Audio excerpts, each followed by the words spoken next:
Hello, everyone, and welcome to a very special episode of Rare Book Cafe, Coffee Break Edition. As usual, I'm Linn in Calhoun, Georgia with the Ridge Books. I'm where I usually am, but my co-hosts, Ed Markiewicz, who's making a brief appearance with us, and Richard Mori, are somewhere else. Where are you guys? We're in Brimfield, Massachusetts at the Brimfield Antique Show, and Ed has been chowing down already. Well, yeah, 2,000 vendors. I've Over been 120,000 people are going to be here this week. Ed's been sending some little videos of the food. We're all jealous. And why are we doing this today? Well, I think we're having 100th. Now, I can't say 100th anniversary, 100th show anniversary or 100 episodes. Something like that, Yeah. But, the number 100 just seems to ring for us.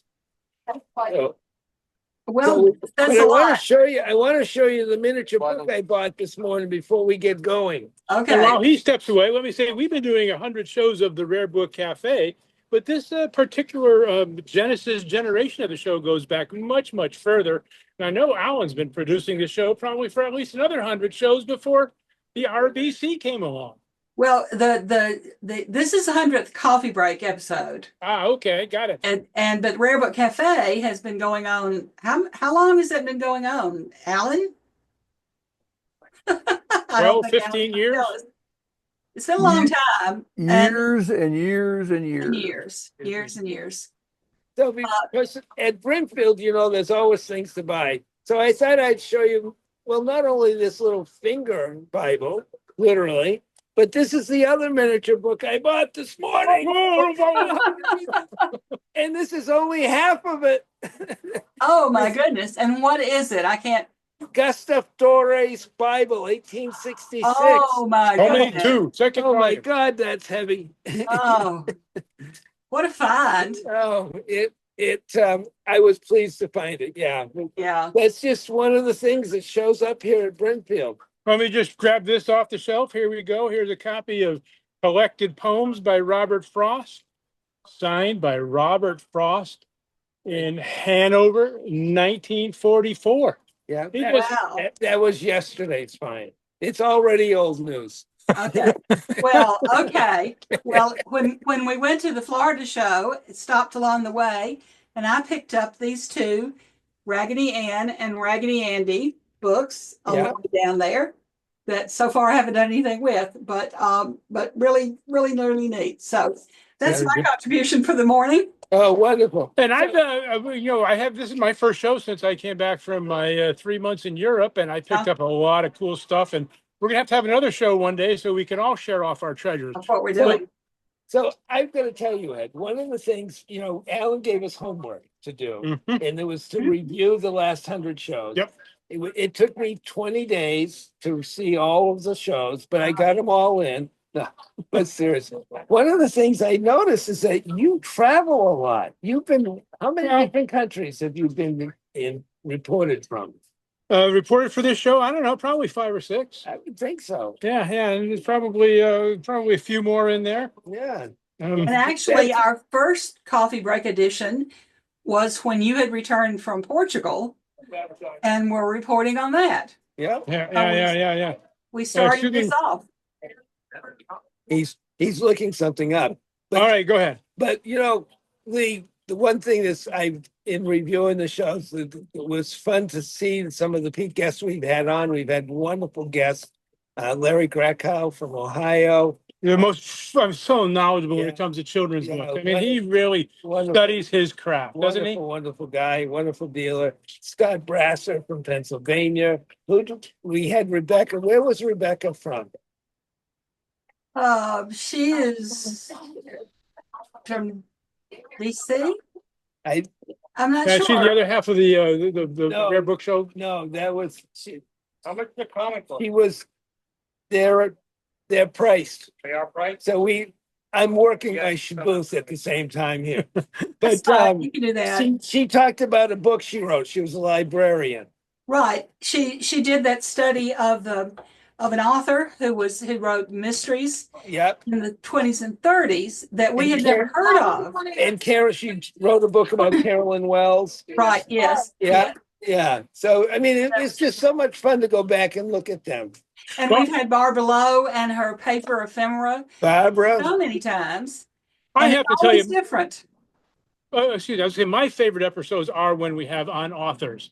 I have authors on or have on authors. Have We authors have on. authors on, I think. I was very fortunate to invite a couple of my friends, Lorraine Mangione, who wrote a book about women, and Bruce Springsteen. I had Brian Shellman on to talk about the Buffalo Soldiers. But two of my favorite authors are from down there in Florida. One is Rick Wilbert, who I'm sorry, I can't name any of his books, especially his science fiction writing off the top of my head. But the thing that I love most about Rick is his devotion and his parentage of his son, and he loves to tell us stories, baseball stories. I'm a big baseball fan, and Yeah. his dad played for the St. Louis Cardinals and I think the Chicago White Sox, if I'm not mistaken. And of course, our other author from Florida is Larry Baker, who is perhaps the most Christian atheist I know. Love his Sunday posts on Facebook. I love his Sunday posts on Facebook. Well, Yeah. this is one of Rick's books. Rick's This is book, Alien Morning. Yeah. This is Alien Morning, and it was it is a series, and they're just so much fun to read. They really are. And we had Larry on with his last book, Harry and Sue. Harry and Sue. And He's got a he thing about also Marilyn is Monroe, doesn't he? he's also a Flannery O'Connor scholar. And when he downsized Ooh, in the last couple of years, he gave me a Flannery O'Connor gravestone rubbing to bring to Georgia. So it's actually over here behind me. And one of a recent episode that will lead into this one is when we had the National Book Award winning poet Martina Spada on with us. Yes. Yeah. That was And a fun interview. that was fun. Martine stayed with us another hour after we recorded. We had such a good time with him. And I just received in the mail, I had sent my copy of Jailbreak of Sparrows for him to sign, and I just got it back a couple of days ago. good for you. So anyway, that's and we got him because he had bought a piece from me back in December and met him that way. So I think Alan's gonna cut in some I of the think so. favorite parts from some of the favorite shows we have. I'm not sure which ones he's gonna be doing. I think he's gonna be doing one with Larry, and I think he's gonna. Didn't you pick one, Lee? That What are your favorite To be shows, Lee? doing one. Well, we will have just had Martine, so I don't know. yeah. Was that the episode 99? Because I tried to look it up and I couldn't find it yet. It's not up yet. Oh, okay. Okay. Alan's still working on that. That's going to be the Martina Spada episode. All right. So episode I'll have 99, everybody, which should be posted before this one. Right, yeah. Yeah. And we all know that while Larry Baker's focus is frequently on Florida, that he actually lives in Iowa. Ah.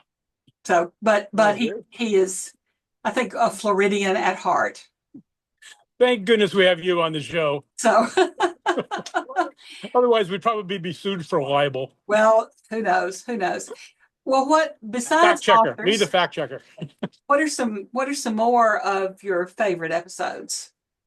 Well, I like it when we have people on who talk about books.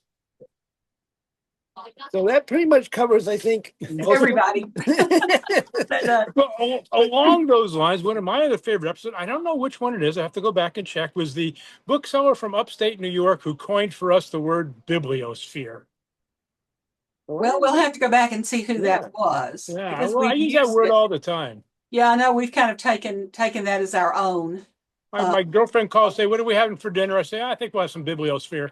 Yeah, well, that sounds good. It's some kind of pasta that's kind of round, probably. Yeah, yeah. Well, one of my favorites is when we had my book club had read Table for Two by Amor Towles, and one of the stories dealt with ethics in the book profession. And we had one of my book club members on, and we talked a good bit about ethics. In this case, it was about books that were signed by people other than the author. and I enjoyed doing that episode. I loved the book. I loved the short story that we had based the episode on. So that was one of my favorites. I got to tell you, I didn't read it, but I listened to it on audiobooks twice. The first time I was driving south to see my son in DC, and I'm listening to it going down south on I-95, and I had to pull over. It was intense. Yeah, yeah. And I love the last line of the short story of a young man who's gotten in a bit of a trouble in his life.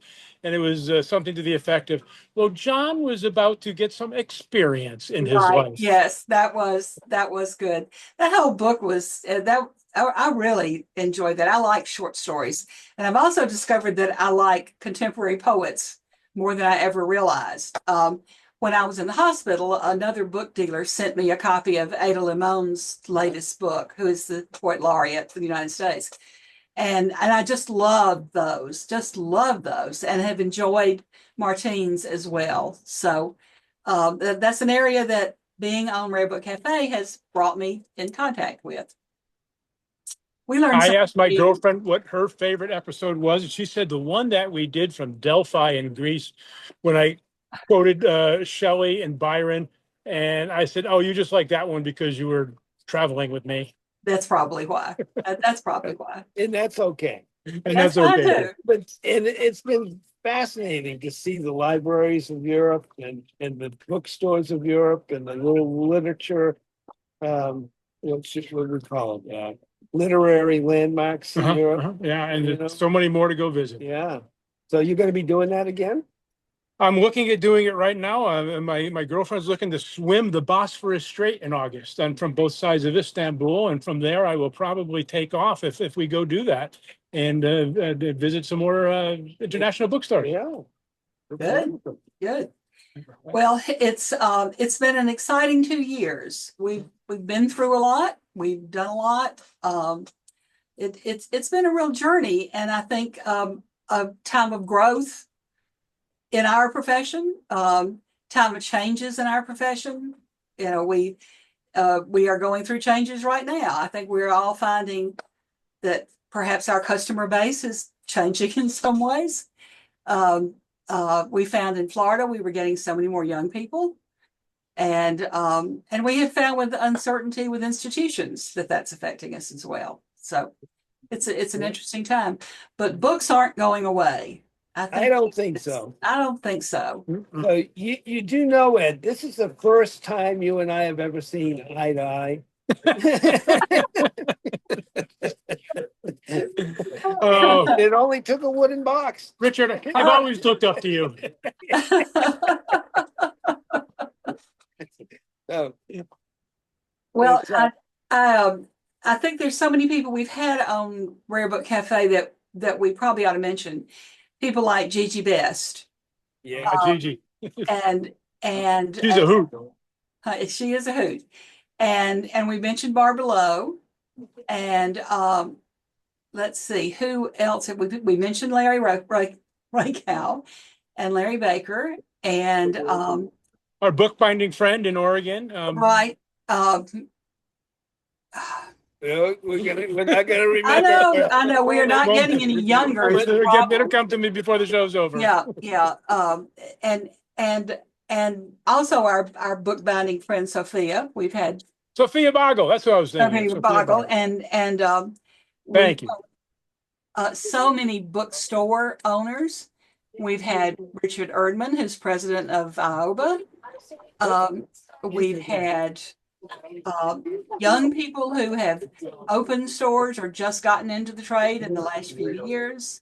We had a young woman from England who bought a bookmobile and was traveling around Europe. We have that. And really, I wonder how she's coming with that, because it was pretty much a shell. We should check back in on her. we need to get back in touch with her. And we've had the bookstore in Sarasota that also has a book, has a bus. So we've had such a variety. The LGBTQ bookstore in North Carolina? And well, in Decatur, Georgia, we had that. And we featured book fairs all over the country. Yeah. Both virtual and in-person ones. Book fairs. Not to mention Marvin. We've had Marvin on the show, I think. We've had Marvin on the show, and Marvin has Marvin Getman, the Marvin Getman Book Fair shows. You can find online. He has his 5th anniversary show coming up in a few weeks that I'm going to do. Wow, imagine that. I was part of the first one 5 years ago, middle of the pandemic. I was too. And it was a hard decision, but we were at the point right then when we needed something. Yeah. And so I think I've done all of the annual ones. So I'm going to do it. It's I think one thing that this program has given, it certainly has given to us who are hosts, connections across the world that we might not have otherwise had. Hope has given our viewers the same thing, and that we've given them inspiration for their own collections, inspiration for their own businesses. Something fun to watch. And fun to do. Yeah, and fun to do. Keeps me off the street.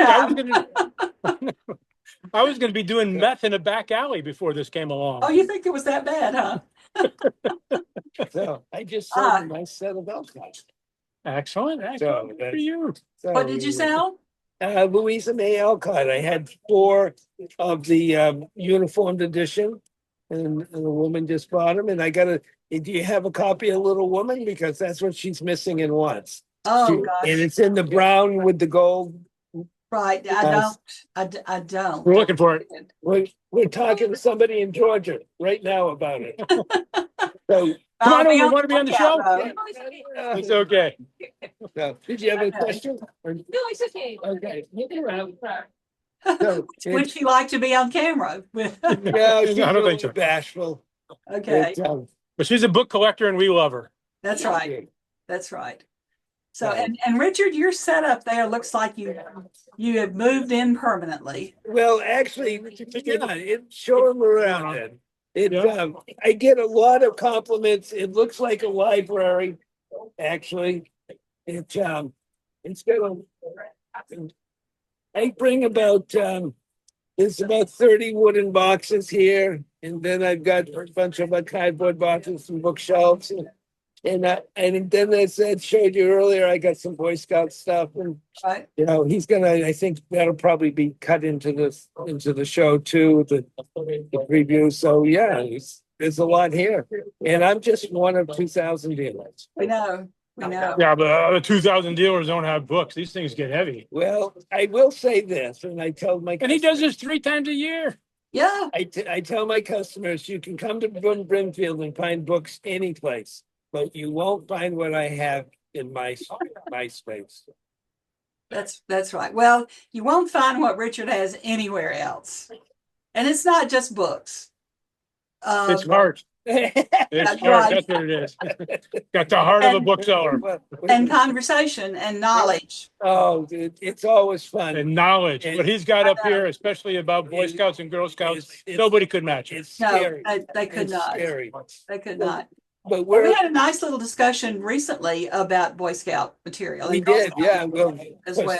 Lee worked for the Girl Scouts. Yeah. I worked for the Boy Scouts. We have some things in common, and I actually bought a little collection of Girl Scout stuff. I'll have to show you. Oh, good. Yeah. Good. So well, in Florida, I did buy a Girl Scout cookbook. Well, actually, my son bought me a Girl Scout cookbook. And for me. I think was after that. All of my Girl Scout cooking experience was on open fires. Yeah. This is a fancy cooking cookbook for Girl Scouts. And it was from a time period when I was working for the Girl Scouts. But it was a book I'd never seen, and it was fascinating to read because doesn't help anybody. I didn't do salmon souffle when I was in Girl Scouts. Can you see this, Lee? I can see it. Is it a Girl puzzle? Scouts plantation cookies. Can you Oh, see how old this is? oh my goodness. What year is that? I'm gonna guess it's from the 40s. Are there cookies in there? Dominoes. Oh, well, it has on the outside, it has the trefoil, Yeah, it does. which has been the standard basic Girl Scout cookie for ever, Ever. Yeah, forever, the shortbread cookie. Baked by the Berry Biscuit Corporation, Elizabeth, New Jersey, and Chicago, Illinois. Uh, and various companies have done the Girl Scout cookies over the years. But I think Burry was a very, very early, very early one. Yeah, that's about as early as a Girl Scout cookie piece I've ever had. Right. Yeah. Yeah. And that's just a nice container. Yeah. Oh, yeah. It's metal and cardboard. Yeah. Yeah. Yeah. They don't come that way anymore. No. They don't. So we got everything here, Lee. That's right. We're gonna have to get you on a trip Listen, I would love to be up there. I would love Isn't to. Alan coming up soon? I think so. Matter of fact, Isn't he coming up for some show I think you're gonna see him in Concord in June? in July? June. I should probably mention that we're gonna have a Concord show in just a few weeks in Concord, New Hampshire, June 1st, from 10 to 4 at the Everett Arena, just off of 93. It's And we were going to take Alan to the book museum down in Stafford, Connecticut. yeah. Or the printing museum in Haverhill. Whichever one has a restaurant close by that he can take us out and finally pay up I his know. debts. That's I right. know. Well, and I've been thinking it is still a little difficult for me to get to a book fair in your area. There's no reason I could not come to a book fair, not as a exhibitor, Right. just to come visit. Yeah. And that might be something to consider. Yeah, we can do that. I'm feeling very Georgia bound at the moment. I need to be out. Get some new surroundings. Yeah, I do. So Well, thank you guys so much for inviting me back. This has been a hoot. Well, And it's always great to come see Richard in person. We're glad to have you, Ed, and we're gonna let you loose and go a little shopping this afternoon, I think. Good lolly. But Got $200 I can borrow? yeah, with interest. he Or just sold. I get a piece of the action. You get a piece of action of whatever I buy. Okay, it's a deal. You get the VIG. Yeah. Well, we'll be interested to see what y'all have bought this afternoon. And we'll be interested to see where the next 100 episodes take us. Well, I'm looking forward to it. I think it'll be fun. We've always got new adventures going, and we'll keep track of our friend Ed. And who knows, we might discover some other dealers who do some world traveling. Maybe we will. I'll Maybe see so. you in the bibliosphere. That's right. And, Thanks for joining us today, everybody, and we'll see you again soon. and don't forget to follow us on Facebook, Instagram, Thank and you. all those wonderful places where podcasts are shown. Yes. Yes. And young people know how to use the technology. YouTube. YouTube. I almost forget YouTube. You too, YouTube. Yeah. Uh, Very good. okay.